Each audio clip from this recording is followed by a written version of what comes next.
All right, Bernie Goldberg's got a brand new book. It debuts this weekend at #2 on the New York Times bestselling list. It's called, what's the name of it? A Slobbering Love Affair, the true and pathetic story of the torrid romance between Barack Obama and the mainstream media.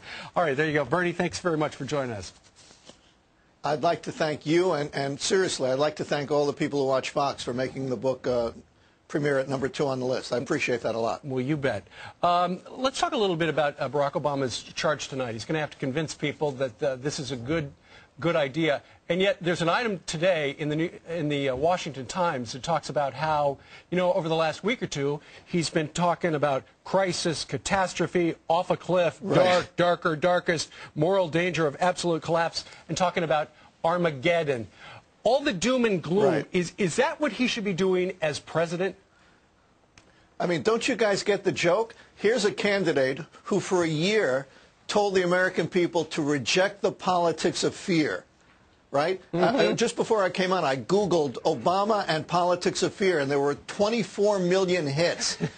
You know, and what does he do? He talks, seriously, and now he's talking about how we'll have a catastrophe if we don't pass the so-called stimulus bill. By the way, from here on out, I'm calling it the so-called stimulus bill, just as liberals in general and liberal journalists in particular refer to the so-called war on terror. That was so-called. Well, this stimulus bill, as far as I'm concerned, is so-called also. Yeah, well, right now he does not have a name for the war we're in. He's actually meeting with marketing people to come up with one. War on terror is not going to fly for this administration. I'm being honest. But that's funny too.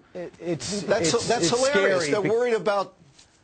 They're worried about the title. How about this? Just fight the damn thing. I don't care if they call it Tom and Jerry Go to the Movies. Call it whatever you want, as long as you're going to be serious about it. Exactly, Bernie. And just to stay domestically on what's happening here, I think last week was a week that he has not seen in 2.5 years, in that he tried to get something, he used his personal power, and it fell on its face. And from his nominations to the package he wanted, characterize what could be going through his mind.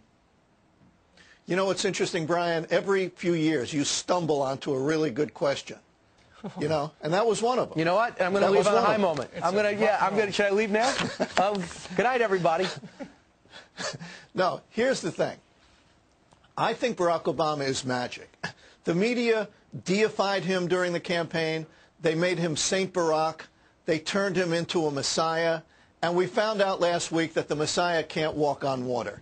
The people he nominated who didn't pay their taxes, the fact that Nancy Pelosi wrote the stimulus package and it's nothing but a big Democratic spending bill, and yet his popularity remains high. The stimulus package popularity has dropped, but his hasn't.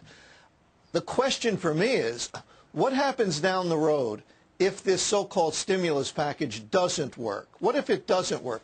Is the media going to, you know, hold him accountable, or are they going to cover for him because they helped create this messiah? Is he too big to fail is the question. Those are just some of the questions. I think they're going to cover for him and blame George Bush and the Republicans for everything that goes wrong. As long as they can. All right. Bernie, thanks for getting up and joining us this morning from Miami. His book is called A Slobbering Love Affair, the true and pathetic story of the torrid romance between Barack Obama and the mainstream media. Lengthy, but funny. Right, and also I'd love to get your reaction tomorrow because tonight at 8 o'clock on Fox News Channel we'll be watching his speech live. Also, Bernie, thanks so much for joining us. This story I know you're watching.